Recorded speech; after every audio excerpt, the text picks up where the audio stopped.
अस्सलामुअलैकुम। मोहम्मद अज़हर सिद्दीक अपने प्रोग्राम मैसूस के साथ हाजिर खिदमत है। इमरान खान साहब के हमले के हवाले से, कातलाना हमले के हवाले से सबसे जो पहली बात है वो गुफ्तगू तो मैंने बहुत करनी है और उस पर मैं बात भी करूँगा।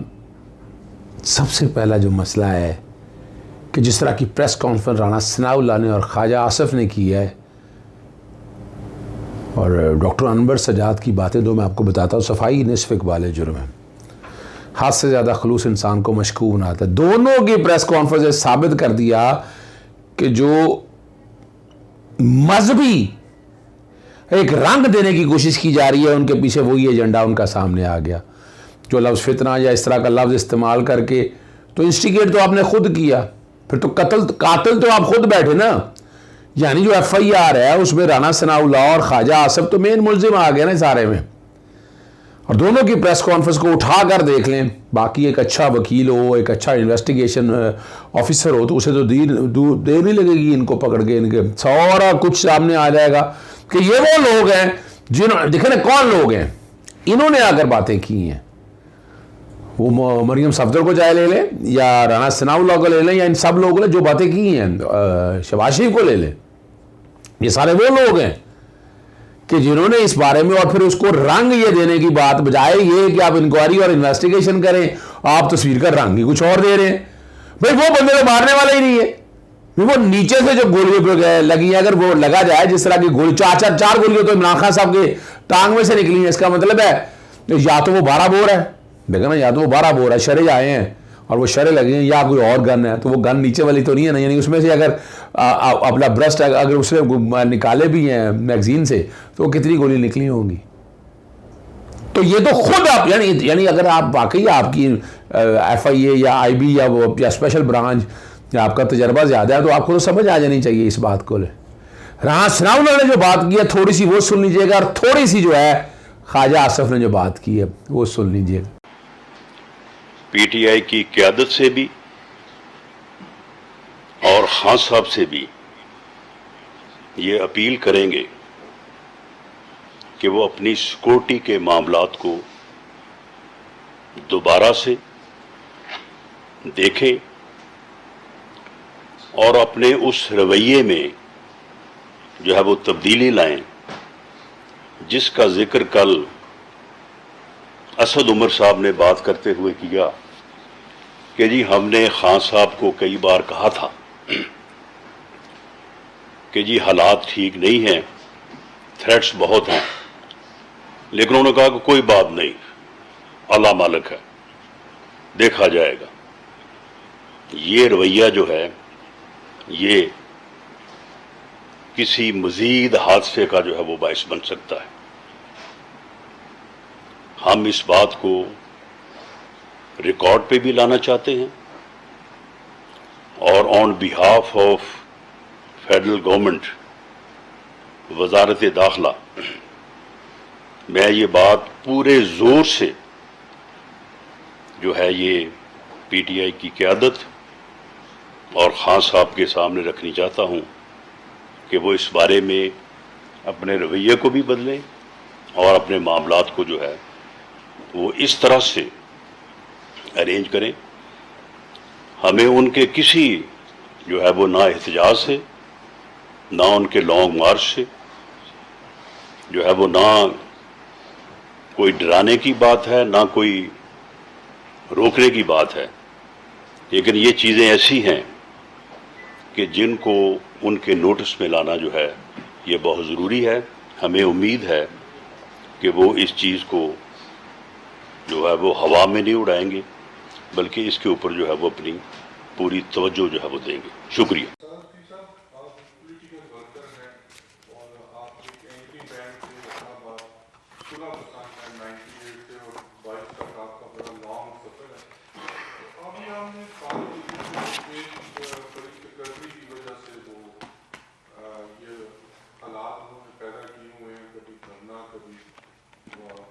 कल भी उनसे जो भी हमला हुआ है या करवाया गया उसमें मैं नहीं चाहता था। काइंडली आप खुद मिनिस्टर हैं, प्राइम मिनिस्टर मियां शहबाज शरीफ साहब हैं, और 20 दिन वो चंद घंटे रहते हैं उस मंजिल को ख़त्म होने के लिए जो चीफ ऑफ आर्मी स्टाफ की है, तो आप अनाउंसमेंट करें ताकि ये गर्द बैठे और अनदर 9 मंथ आराम से निकले आपके।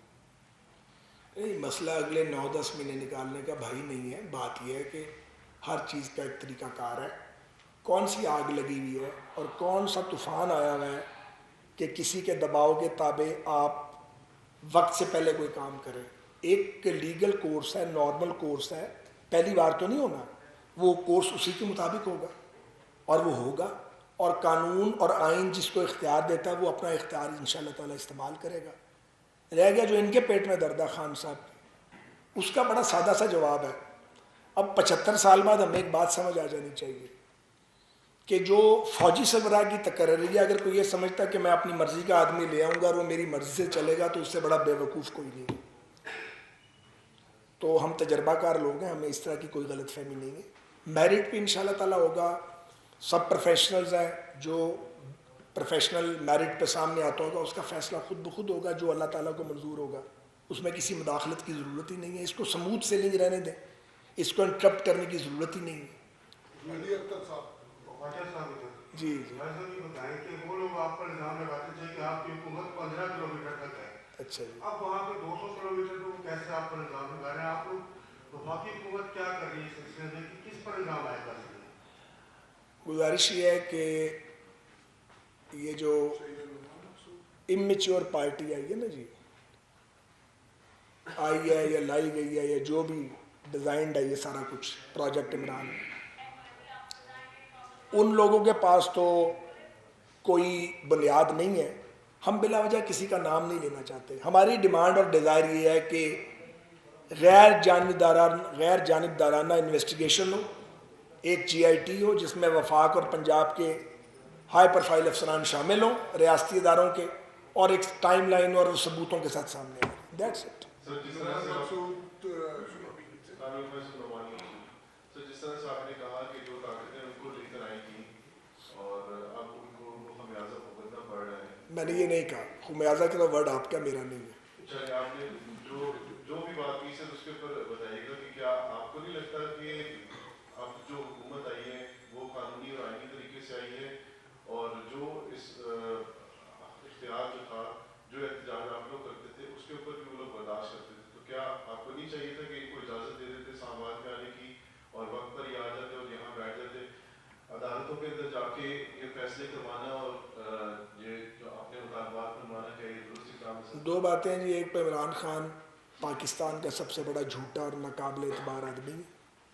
अदालत में करके जो आदमी मुकर जाता बात, उस पर क्या एतमाद किया जाए। दूसरी बात है, हमने उनका कौन सा रास्ता रोका हुआ भाई? वहाँ तो उन्हीं की हुकूमत है।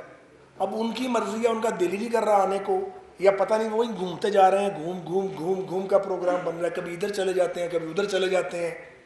पहले कहते थे 4 को आना है, अब कहते थे शायद 11-12 को आएंगे। वो कोई डेट, कोई जुगाड़ लगा रहे हैं डेट का। हमें समझ आ रही है वो कौन सी डेट है जिस पे वो आना चाह रहे हैं, तो वो उनको अपना काम करने दें। हम उन्हें मशवरा तो नहीं दे सकते कि फ़लाँ तारीख को आ जाएंगे।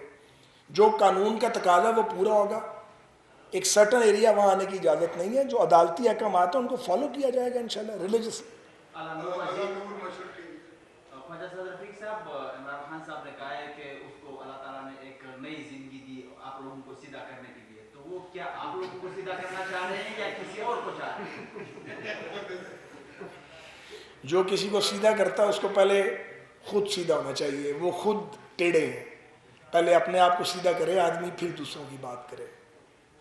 बहुत बहुत शुक्रिया, थैंक यू। अब मैं आपको लेके चलता हूँ कि जो मजहबी जुनूनी के हवाले से वो बात कर रहे हैं, इमरान खान के जो मोहल्ले वाले हैं ना, वो पहले गुफ्तगू ये झूठ बोल रहा है। इसको कभी नमाज़ पढ़ते नहीं देखा, ईद की नमाज़ पढ़ते भी नहीं देखा, और इसके पीछे कोई और है। इनके घर की हालत देखो, 5 लाख की बंदूक उसके पास कैसी आई। वो जो गुफ्तगू है वो वहाँ देख सकते हैं। मैं इनको जानता हूँ, इनके बैकग्राउंड को जानता हूँ, मेरी गली के हैं। पकड़ लिया जी, मैंने वो सॉन्ग लगाता था। ये बंदा खुद आज तक मैं कहता हूँ मैंने इसको मस्जिद में नहीं देखा, मैंने ईद की नमाज पढ़ते हुए नहीं देखा इस हबीस को। तो ये कह रहा जी वो सॉन्ग लगा रहे होते हैं, अजानें चल रही होती हैं, तो मैंने इसलिए इरादा किया था मैंने मार देना। ये प्री प्लान है। वो जैसे तोते को पढ़ाया जाता है ना, वो बस वो ही बोलता जा रहा है, बार बार वही बोलता जा रहा है। भाई आपको नजर आ रहा है ये बाहर होल्डर नहीं लगा हुआ, अभी तक ये होल्डर नहीं लगा सकते। ये 5 लाख का असला कहां से ला सकते हैं?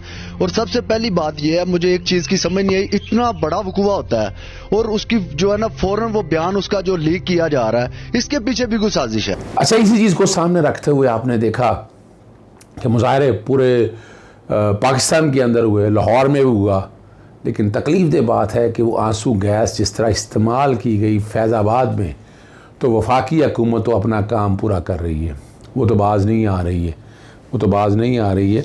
और उससे आप समझ सकते हैं कि वो अपने एक एजेंडे पर चल रही है। ठीक है ना जी। और माल रोड, इस्लामाबाद मैंने आपके सामने रख दिया, आंसू गैस शेलिंग की कराची में आज, तो वहाँ बैकग्राउंड पे वो चल रही है आंसू गैस की जो शेलिंग की है। और मुजाहरा कर रहे थे, मुजाहिरीन की जानिब से पुलिस और FCA होता यही है, ये मुजाहरा इस तरह किया हुआ है। और यहाँ अगर आप समझ सकते हैं तो वो बड़ी वाज़ेह तौर पर बात सामने आ जाएगी ना। और एक और पेशरफ्त जो बताया जा रहा है कि कातिलाना हमले करने मुलजिम की निशानदेही, वो तो मेन मुलजिम ही नहीं है, मेरे पहले दिन से कह रहा हूँ वो मेन नहीं है, इसको बचाना जरूरी है, इसको मारना दिया जाएगी। मैं बता दूँ आपको, मैं फिर बार बार बात करता हूँ। और जो 2 अफराद गिरफ्तार हुए हैं उनमें एक मुलजमान में वकास है, साजिद भट्ट है, पिस्तौल फ्राहम किया। दोनों मुलजमान को वज़ीराबाद से गिरफ़्तार किया, 20,000 के एवज़ नवीद को पिस्तौल और गोलियां बेची। इतना महंगा जो है ट्रक का पिस्टल वो 5 लाख रुपए का है, 20,000 में मजाक तो ना करें। ठीक है जी। और वो बगैर नंबर और लाइसेंस के है। ठीक है ना जी। और ये बातें तो बहुत सी मैं करना चाहूँगा, लेकिन मैं सोच समझ के आप तक बातें वही कर रहा हूँ कि जो आप समझ सकें। और महल्लेदारों में बाकी लोगों जो है ना, उसके अलावा वो जो मजहबी जुनून का जो बताया है, ठीक है ना जी। और वो किसी सियासी जमात से कोई ताल्लुक़ नहीं, सलाम दुआ हुआ करती थी, ना किसी बासर शख्सियत के साथ कोई ताल्लुक़ था, और इलाके से बदनामी हुई है। और नून लीग और तहरीक इंसाफ के दोनों सपोर्टर हैं, लेकिन हमने ये देखा कि इसके बारे में आपने वो ट्वीट भी कई देखे, और वो एक बागड़ी हैं कोई वहाँ के एरिए के, उसके वाले से उनकी वो कई अब जुनूनी तकरीरें भी आपने देखी हैं कि जिस तरह वो इंस्टिगेट कर रहा है, लोगों को ला रहा है खींच के इस तरफ, और उसमें ये बंदा पीछे खड़ा है। और इसका बागड़ी से कहीं ना कहीं ताल्लुक़ निकल आ जाएगा। ठीक है ना जी। और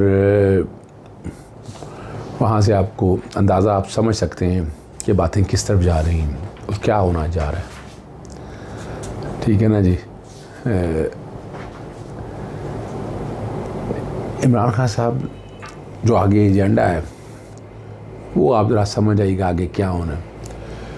अब ये चूँकि बहुत अहम मामला शुरू हो चुके हैं, chief of the army staff general Qamar Javed Bajwa साहब आ जाए ऐसी हालात में, क्या मार्शल अजीब व गरीब सी बातें हो रही हैं, मार्शल का कोई चांस नहीं है, मैं आपको बता दूँ आपको। इसी तरह इमरजेंसी भी नहीं लग सकती, ना ऐसे कोई हालात हैं, अगर लगानी भी है तो सदर पाकिस्तान बहुत बड़ी रुकावट होंगे एमरजेंसी लगाने के हवाले से। तो ये भी ज़रा सीन लीजिए। जनरल कमर जावेद बाजवा साहब वो एक्सटेंशन के हवाले से वो कह चुके हैं, DGI SPR की स्टेटमेंट्स आ चुकी हैं कि वो एक्सटेंशन नहीं लेना चाहते। अब नए की तैनाती के हवाले से जनरल आसिम मुनीर, जनरल साहिर शमशाद, अज़हर अब्बास, ये वो सारे 5-6 नामों का आप सुनते आ रहे हैं। अब उन्हीं में से किसी एक ने तैनात होना है। और इमरान खान साहब इस लॉन्ग मार्च को शायद लंबा भी इसीलिए कर रहे हैं कि जो कुछ होना ये हो जाए और उसके बाद मामलात को आगे लेकर जाया जाए। नवाज शरीफ वहाँ बैठे क्या प्लानिंग कर रहा है वो मैं आपको पहले बता चुका हूँ। यहाँ शहबाज शरीफ अपनी क्या प्लानिंग कर रहा है वो भी मैं आपको बता चुका हूँ।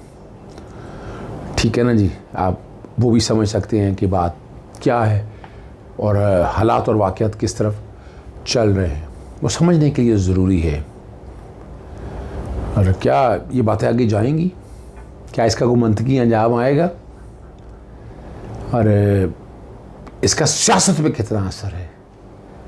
पाकिस्तान की इस्टेब्लिशमेंट आज तक जिसने टक्कर ली है और वो हम दे चुके हैं, उसका क्या हाल हुआ, उसके लिए क्या मुश्किलात पेश आई हैं। जुल्फ़िकार अली भुट्टो से पहले अगर हम चले जाएं, लियाकत अली ख़ान या बाकी मामलात वो अपनी जगह पर मौजूद हैं। मोहतरमा बेनज़ीर भुट्टो साहबा के हवाले से भी आपको पता है। मेरा उर्दू पॉइंट पे जब प्रोग्राम आया तो लोगों ने कहा कि जी आपने ये क्या कहा, ये कातलाना हमला था। इसमें कोई शक नहीं है इमरान खान साहब की ज़ात पे ये कातलाना हमला था, लेकिन ये डराने के लिए था और कि शराइत पे मान लिया जाए। इमरान खान साहब बड़ी स्ट्रेट लाइन पे चल रहे हैं, सीधी लाइन पे चल रहे हैं और उन्होंने उसी लाइन पे चलना है, उन्होंने उससे पीछे नहीं हटना। आखिरी बात आपके सामने मैं रखना चाहता हूँ, इमरान खान साहब को पार्टी की सरबराही से हटाने की दरख्वास्त के जो काबिल समाअत होने पे वो फ़ैसला जारी कर दिया, समाअत के लिए मंजूर कर दिए और 3 सफ़ात पर ये फ़ैसला मुश्तमिल है। और दरख्वास्त गुज़ार ने अपने मौक़िफ़ ये उठाया था कि इलेक्शन कमीशन इमरान खान साहब को नाअहल कर दिया और नाअहल जो शख्स है पार्टी चेयरमैन का ओहदा नहीं रख सकता। नवाज शरीफ के मामले में इमरान खान ने दरख्वास्त दायर की थी और नवाज शरीफ को पार्टी सदर से हटा दिया गया था। तोशाखाना केस में कौमी असम्बली की हल्का NA-95 से नाअहल करार दिया है और क़ानून की खिलाफ वर्जी कर रहे हैं। अच्छा, ये मैं थोड़ा सा आपके सामने मैं रखता चलूँ, इस केस में और इमरान खान साहब के केस में बहुत फ़र्क है। वो ताहियात नाअहल हुए थे। इमरान खान साहब का ज़्यादा से ज़्यादा डिस्क्वालीफाई, हालांकि वो गलत है डिस्क्वालिफिकेशन, वो मैंने चैलेंज की हुई है और 11 तारीख, और ये भी 11 तारीख के लिए समाअत के लिए गई है। अटॉर्नी जनरल और एडवोकेट जनरल को भी नोटिस जारी किए हैं, ये भी 11 तारीख के लिए समाअत गई है। तो यहाँ तो अगर देखा जाए तो इनका टेन्योर तो सिर्फ उस टाइम के लिए, सेकंड्स के लिए, अगर डिस्क्वालिफिकेशन मान भी ली जाए तो disqualification for a certain period नहीं है ये। और अब इस पर अब लाहौर हाई कोर्ट में समाअत होगी आइंदा तारीख पर। और इमरान खान साहब की सदारत को कुछ नहीं होने लगा, ये मैं बता दूं आपको, सवाल ही पैदा नहीं। चेयरमैनशिप को वो अपनी जगह पर मौजूद रहेंगे, ना उनके अगेंस्ट कोई ऐसा एडवर्स ऑर्डर, ना कोई एडवर्स एक्शन मौजूद है। तो ये खुशखबरी मैं आपको इन एडवांस दे देता हूँ। इजाज़त चाहता हूँ। अस्सलाम वालेकुम, अल्लाह हाफ़िज़। पाकिस्तान जिंदाबाद।